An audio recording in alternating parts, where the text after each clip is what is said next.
அன்பு தமிழ் நெஞ்சங்களுக்கு வணக்கம். ஃபர்ஸ்ட் ஷோ நிகழ்ச்சிக்கு உங்களை அன்போடு வரவேற்கின்றேன்.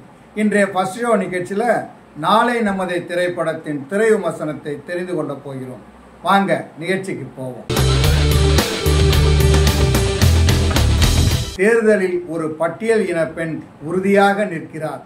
அதுதான் இந்த படத்தின் கதை. சிவகங்கை மாவட்டத்தில் சிவதானு என்கிற கிராமம். அந்த கிராமத்தில் ஆதிக்க சாதியினரும் பட்டியல் இனத்தவரும் சமமாக வசிக்கிறார்கள். 15 ஆண்டுகளுக்கு முன்பு தனி தொகுதி அறிவிக்கப்பட்ட போது கலவரங்கள் ஏற்படுத்தி தேர்தலை நிறுத்திய ஆதிக்க சாதியினர் மீண்டும் தனி தொகுதியாக அறிவிக்கப்பட்டதும் ஆத்திரம் அடைகின்றனர். இந்த முறை கலவரங்கள் நடத்தி தேர்தலை நிறுத்துவதற்கான சூழ்நிலை அவர்களுக்கு அமையவில்லை.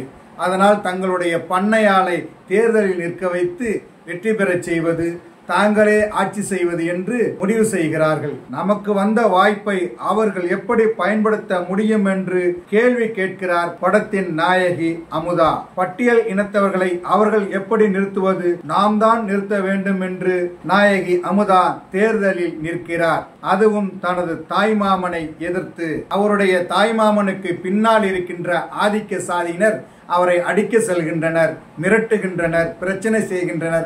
அவருக்கு நடக்க இருந்த திருமணத்தை நிறுத்துகின்றனர். வேட்புமனுவை நிராகரிக்க தில்லுமுள்ளு வேலைகளில் ஈடுபடுகின்றனர். தேர்தலை நிறுத்த ஒரு கலவரத்தையும் நடத்த முயற்சிகள் செய்கின்றனர். எல்லாவற்றையும் எதிர்கொண்டு தேர்தலில் உறுதியாக நிற்கிறார் அமுதா.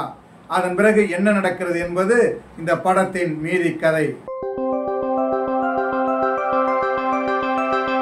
இந்த படத்தில் கதாநாயகியாக அமுதா என்கிற கதாபாத்திரத்தில் நடித்திருக்கிறார் மதுமிதா. நர்ஸ் வேலை செய்கிறார். கிராம மக்களுக்கு உதவுகிறார். பிரச்சனைகளை எதிர்கொண்டு நிற்கிறார். தாத்தா கற்றுக் கொடுத்த உறுதியை வைத்து தேர்தலில் நிற்கிறார். ஆதிக்க சாதியின் சவால்களை எதிர்த்து தைரியமாக நிற்கின்ற வேடம். அந்த வேடத்தில் அவர் நடித்தார் என்பதை விட அந்த பாத்திரமாகவே தெரிகிறார். அவரது அந்த பாத்திரமும் அதற்கு அவர் கொடுத்த அந்த நடிப்பும் நம்பிக்கை டானிக். ஆதிக்க சாதி இளைஞனின் பாத்திரத்தில் நடித்திருக்கிறார் தயா.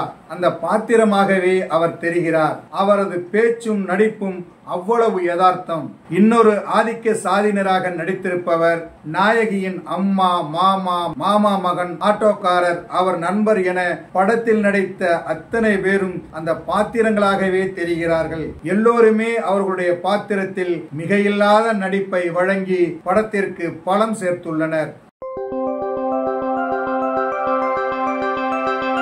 சிவதானபுரம் கிராமத்திற்கு சென்று அங்கு நடக்கும் சம்பவங்களை நேரில் பார்ப்பது போல, அதாவது அங்கு நடக்கிற அநியாயங்களை, அக்கிரமங்களை எல்லாவற்றையும் நேரில் பார்ப்பது போல படமாக்கியிருக்கிறார் ஒளிப்பதிவாளர் பிரவீன். படம் என்பதே தெரியாத அளவுக்கு ஒவ்வொரு காட்சியையும் நிஜம் என்பது போல நம்பும் அளவிற்கு படத்தொகுப்பு செய்திருக்கிறார் ஆனந்த் லிங்குமார். இந்த படத்திற்கு ஹரிகிருஷ்ணன் இசையமைத்திருக்கிறார். மக்களின் வாழ்க்கையை, அங்கு நடக்கும் சம்பவங்களை நம் உள்ளுக்குள் கடத்துகின்ற அளவுக்கு கதையோடு பயணித்திருக்கின்ற இசையை தந்திருக்கிறார்.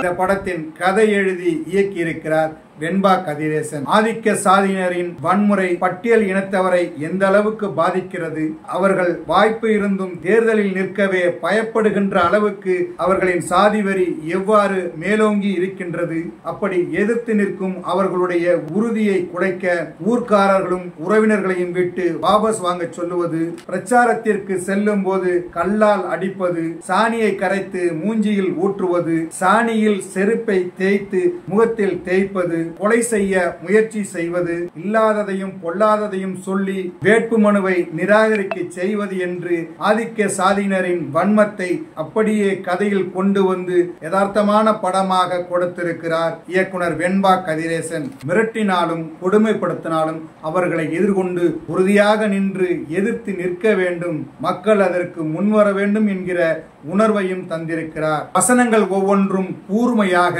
யதார்த்தமாக இருக்கிறது. காதல் காட்சி 4, ஃபைட்டு 4, சாங்கு 4, கற்பழிக்கிற சீன் 2, வெட்டு குத்து அருவான்னு கமர்சியல் படங்களை பலர் எடுத்து கொண்டிருக்கும் போது அந்த படங்களை கடந்து இந்த படம் மக்களுக்கான படமாக, மக்களுக்கான அரசியலை பேசும் படமாக இந்த படம் அமைந்திருக்கிறது.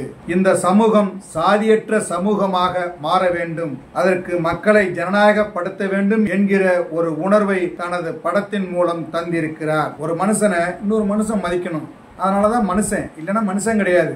அப்படி ஒரு கருத்தை, மிக ஆழமான கருத்தை படத்தில் பதிவு செய்திருக்கிறார். படத்தை பார்க்கின்ற போது ஒரு நல்ல படத்தை பார்க்கின்ற திருப்தி ஏற்படுகிறது. இந்த படம் இந்த ஜாதிக்கு அந்த ஜாதிக்கு அப்படிலாம் கிடையாது, எல்லா ஜாதியினரும் உட்கார்ந்து பார்க்கக்கூடிய அளவுக்கு நல்ல படமாக வந்திருக்கிறது. ஆகவே இந்த படத்தை பாருங்கள், பாராட்டுங்கள். அப்போதுதான் நல்ல படங்கள் தமிழுக்கு கிடைக்கும். என்ன நேயர்களே, நாளை நமதே படத்தின் திரை விமர்சனத்தை தெரிந்து கொண்டீர்களா? சரி, தமிழ் வலைக்காட்சியை தொடர்ந்து பாருங்கள். தமிழ் வலைக்காட்சியை லைக் பண்ணுங்க, ஷேர் பண்ணுங்க, கமெண்ட் பண்ணுங்க, சப்ஸ்கிரைப் பண்ணுங்க. தமிழ் வலைக்காட்சியின் புதிய அப்டேட்டுகள் உடனுக்குடன் உங்களுக்கு தெரிய வர அருகில் உள்ள பெல் பட்டனை மறக்காமல் அமுக்குங்க. கலை இலக்கியம் யாவும் மக்களுக்கு.